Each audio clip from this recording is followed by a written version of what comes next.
আসসালামু আলাইকুম। কি অবস্থা সবার? কেমন আছেন আপনারা?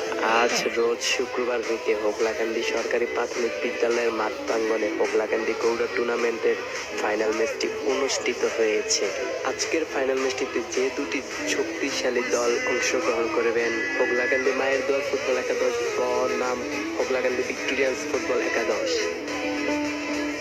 আজকের ম্যাচটিতে সভাপতি হিসেবে অংশগ্রহণ করেছেন আব্দুল মোহাম্মদ সালেম মিয়া, হোগলাকান্দি বিএনপি।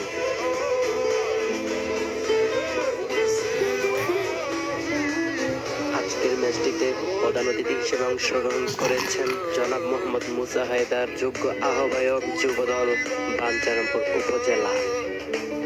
প্রধান অতিথিকে ফুল দিয়ে বরণ করে নিলেন মোহাম্মদ নজরুল ইসলাম, হোগলাকান্দি যুবদল বিএনপি।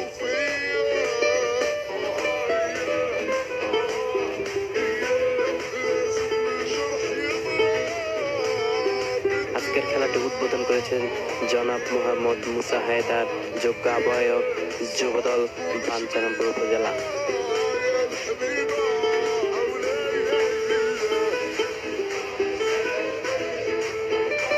কতটা আবেগ, অনুভূতি আর ইচ্ছে থাকলে এমন হাজারো মানুষের জনসমুদ্র হতে পারে। দেখে মনে হয় এটি কোনো জাদু কিংবা সার্কাস প্রদর্শনী, কিন্তু না, এটি হলো গ্রাম বাংলার কলিজার আতশ, ভালো লাগার খেলা ফুটবল। জীবনের ঝুঁকি নিয়ে যে যেভাবে পেয়েছেন স্থান করে সেখানে গুটিসুটি করে বসে পড়েছেন প্রিয় খেলাটি উপভোগ করবেন বলে। এটি কাতারের খলিফা ইন্টারন্যাশনাল স্টেডিয়াম কিংবা মিরপুর শেরেবাংলা স্টেডিয়াম না হলেও এখানে আছে সবার সাথে সবার মিষ্টি সাক্ষাৎ আর অনুভূতির কথা তুলে ধরার আসর। এই প্রকৃতির মাঝে মুক্ত বাতাসে এই আয়োজন উপভোগ করা বিশ্বের কোনো স্টেডিয়ামেই নেই। আজকের ম্যাচটিতে বাই বাই ইলেকট্রিক অ্যান্ড স্যানিটারির পক্ষ থেকে যে দল আগে গোল করিবেন তাদেরকে নগদ 1000 টাকা দিয়ে পুরস্কৃত করিবেন, এরকম একটি লটারিও দিয়েছিলেন মোহাম্মদ জাহিদুল ইসলাম জাহিদ ভাই।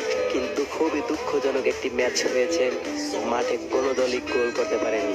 আজকের ম্যাচটিতে হোগলাকান্দি ভিক্টোরিয়ান্স ফুটবল একাদশের মোহাম্মদ সৈকতের কথা না বললেই নয়। কঠোর পরিশ্রম করেছেন নিজ দলের মুখে হাসি ফোটানোর জন্য।